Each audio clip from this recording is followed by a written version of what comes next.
the brother-sister show, the Puff Puff Poems. We rock together. Everybody make some noise for my man. He's funny as fuck, Mr. Liam Wolf. Give it up for yourselves. Thank you very much for coming out. Thank you for all of you. Thank you so much. This is such a cool event. I do have genuinely a soft spot for poetry in my heart, because I used to write poetry back in college. Genuinely, that's a shoot. I used to write poetry back in college. A lot of it was really like dark, trying to work on my own emotions, and we had to read it out in class. And one of the poems was me comparing my creative writing position to Russian roulette. And people were like, man, dude, wow, that's really deep. It's like, I could see you doing that to yourself. And I'm like, hey, no spoilers, but I do have a therapist I usually go to, you know? And an unfilled prescription is all up. So, you know, we're doing it. I am glad that like a lot of these poets are really great. Last time I went to a poetry slam like this, I saw an English teacher one time do a 15-part stanza comparing a fox that they saw on their front lawn to the JFK assassination. So, you guys are leagues better. I'm just gonna say that right now. You guys are fantastic. 2022 is a magical year. It's a wonderful year. A lot of changes for me, man. A lot of changes. I used to be employed and depressed. Now I'm unemployed and still depressed. I thought it would change if I did that, but unfortunately, the cloud just follows, you know? Back in 2021, I was single. Now in 2022, I have a friends with benefits, I guess, so that's cool. We're doing good. It's great. It's one of the few light spots in my life, outside of DoorDash. In 2021, I wrote a bit about how I wish my dad was dead. And 2 days into 2022, I had to retire that bit. It's unfortunate. It's unfortunate. No, it sucks, man. Like, I really loved him, and he really loved Jack Daniels. So, it's a really weird sort of conflict. I do have a bunch of memories, though. One of the last times I talked to him, he messaged me once. He was like, Liam, happy birthday. You are the light of my life. I love you so much. You are so caring. I view the world of you. I want to give everything to you. You're a wonderful, happy birthday, son.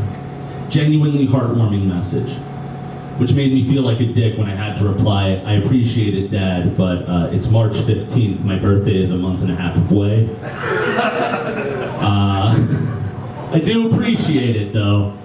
To which he replied, huh, better early than never, am I right? If he can forget my birthday, I can forget that he's dead. So we're, I guess, even. Guess we're even on that. Oh, God. Man, I miss being super creative. I used to be hyper creative, and I usually attributed that to me being a weed addict. I used to smoke a lot of weed. I had to quit, though. I had to quit for multiple reasons. It was mostly because once I turned 24, every time I smoked, I turned to Ray Liotta at the end of Goodfellas. You know what I mean? Like, I take 2 hits with my friends, and an hour later, I'm looking up at the sky. They're like, Liam, what are you doing? I'm like, shh, that cloud's been following us for 2 fucking hours, man. 2 hours, I think it's working for the CIA. I swear to fucking God, man. Turns out it was just laced with angel dust. That was the problem. That was the problem. It wasn't the weed, it was just my friends are skunked. Also, too, all my friends stopped smoking weed, too. Right when it got legalized. That's the worst part, right? Like, all your friends who are big into pot, they're like, we gotta vote for Phil Murphy. He's gonna legalize weed. We gotta vote for Phil Murphy. And then, finally, weed's legalized, and they're all like, yo, what's up? Oh, shit, weed's legalized. Yo, that's sick. Hold on 1 second. Yo, you gotta try this, man. It's pretty sick. What is it? I don't know. It's blue, but it's cool. Makes you feel nothing. I also had to stop, too, because all the dealers I could get are all scum. Like, one of my last dealers was a neo-Nazi. Do you believe that? That's disgusting. It's awful. I mean, I knew he was a pedophile, but the neo-Nazi thing was way too far for me.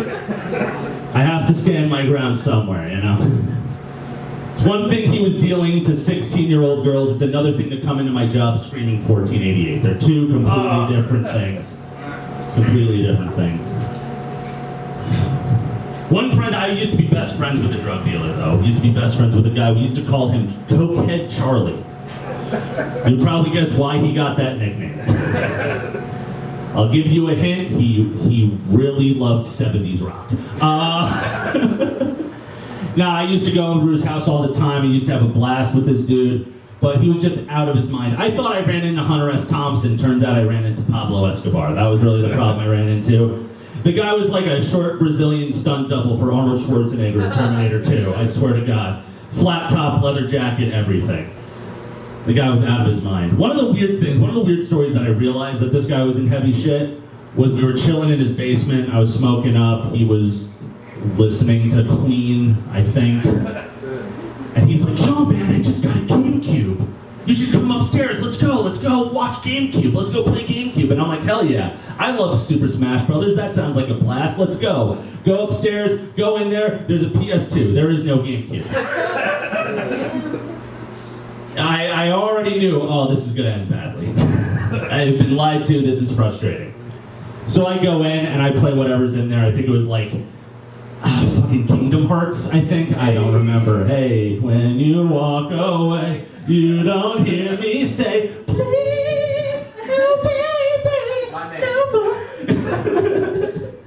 So I'm playing that and he's like, yo man, check this out, hold on. And he goes behind and he pushes this shelving unit out of the way to show a hole in his wall with a safe in it. Now, if you are at a drug dealer's house and there is a hole in the wall with a safe in it, there is nothing good in that safe. There is not one good thing you want to see in that safe. He's going to pull out, like, the best you could hope for is that he has the Ark of the Covenant in there and your face is just going to get melted off. That's the best you could hope for in there. But he goes in and he pulls it out and he's like, yo, check this out, Liam. And I'm like, all right, what is it? I turn around. About a bag, yay big of cocaine in his hands, holding it up like a 50-year-old dad on Facebook holds up a fish. You know what I mean? Just soy face and everything, like, ah! Is this sick? I'm like, Charlie, oh my God, that's really cool. Sora, help me, please, Sora. For the love of God, me, Donald, somebody help. That's not the worst part, though. That's not the worst part. See, Charlie has a Brazilian background, and his father was German. I never thought two things of it until I realized, I didn't know this, South America really loves the Nazis. Yeah. They love the Nazis. Like, there's a difference between, like, getting a 1488 tattoo from white nationalists here and going to Brazil and seeing Hermal Hitler fucking photos all over the place, and you're just like, oh, this is terrifying. So I turn around, I'm playing, he's like, yo, Liam, catch, tosses, and he tosses me a loaded 1938 Ruger with a swastika insignia on the handle. I turn around and I see him holding arm's length a Nazi flag in his hand.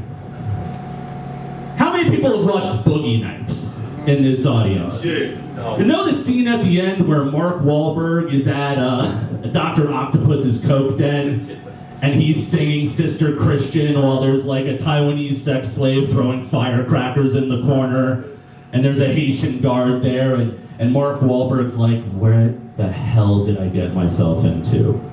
That was what I was saying in my head.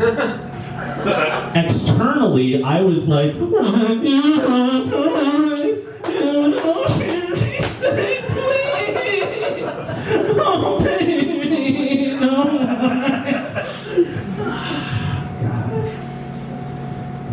I don't have all bad drug stories, though. I'm not entirely the worst. I do have another, because I was thinking about this guy. I was thinking about the first time I ever smoked weed, and it was with this kid named Mike.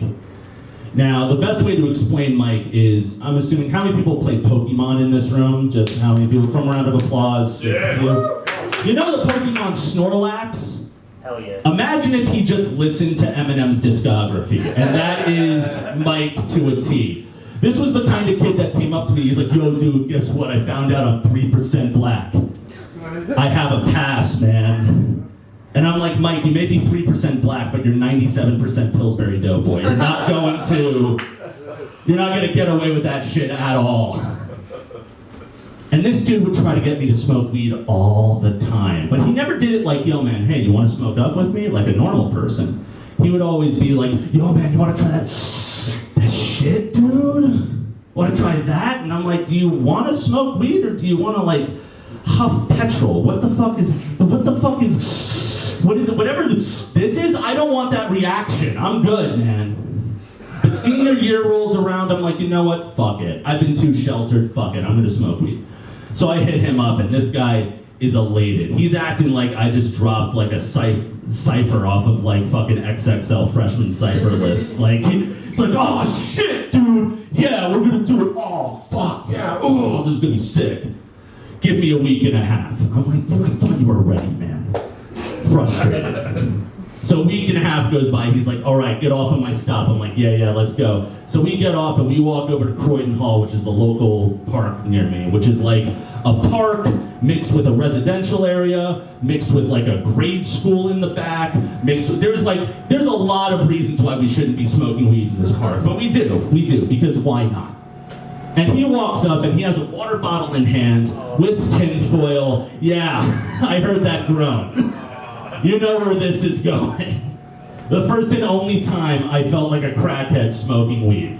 He pulls out a water bottle, starts poking the hole in the water bottle, gets the tinfoil, wraps it around, pokes the hole in the tinfoil, puts the bud on top of it, smokes up, and he's like, yo man, take a hit of this. And I'm like, this feels like we should have like some sort of, like, where's the wrapping paper? I thought there was wrapping paper. We should have wrapping paper. What is this? And he's like, no, dude, it's fine. Go smoke it up. So I hit, and I'm hitting, and like 30 minutes later, he's like, yo, man, you must be so high right now. And I'm like, Mike, I'm not high. He's like, wait, what do you mean you're not high? And I'm like, I'm just not high. How can you not be high? Unless you're an alien. Are you an alien? Mike, I'm not an alien. Are you? I'm pretty positive I'm not. Okay. That conversation loop lasted an hour and a half. Over and over and over again. We talk about one thing and then he'd be like, yo man, you gotta be so fucking high, bro. I'm not high. Are you sure you're not high? Yeah, I don't think this is kicking in, Mike. I think this is weak shit. Nah, then you must be an alien. I'm sure I'm not an alien. Are you? For an hour and a half. I'm like, please to God, stop this. So after a while, Mike gets paranoid, so we run off to the football field. He tries to jump a fence, falls on his ass, and then we're just loitering in a football field for about 10 minutes until he's like, yeah. All right, I gotta go, bro. See you later. Daps me up, and we leave. And for the next month or so, he'd hit me up to go smoke at his house until finally my mom caught me getting high, and she's like, I'm mad at you. And I'm like, that's fair. That's fair. My grandfather just died, Mom. Can you give me a little bit of leeway here, please and thank you? But I thought about Mike recently, because like I was out at a film shoot. I was out shooting some video and stuff, and I'm friends with his sister on Facebook, and she posted this giant status, and his face was right in the middle of it. And I'm like, oh shit, it must have been Mike's birthday. What's up? I scroll down, and it reads underneath, Mike Simonelli obituary. I don't know what happened to the kid, but the kid was like 26 years old. And it just sort of realized, like, all this year, like, my dad died. I found out my first ex-girlfriend died last year. I found out he died all in the same, like, month. All in the same month I find this out. And it just comes to the reality that, like, death isn't romantic anymore, you know? When I was younger, I always had like a romanticization of like death and just being like, no one wants me, I think I should just go away. And now I just realize it's fucking bullshit, you know? Yeah. Death isn't this beautiful thing, death isn't wonderful. You don't get a swan song, you don't get a monologue at the end of a deathbed. You just wake up one day and the police call you. That's sort of what happens. It sucks, but you know, it's what you gotta do to live on. Yeah, it just sucks. It just sucks. I'm sorry to leave you on a bummer. I know I was supposed to be the funny guy. I was supposed to have the ha-has here and whatnot, but like, just stuff I wanted to work out. But you guys are beautiful. I love you all. Take it easy. Keep it going, Liam Wall. All right, guys, we have one more feature tonight.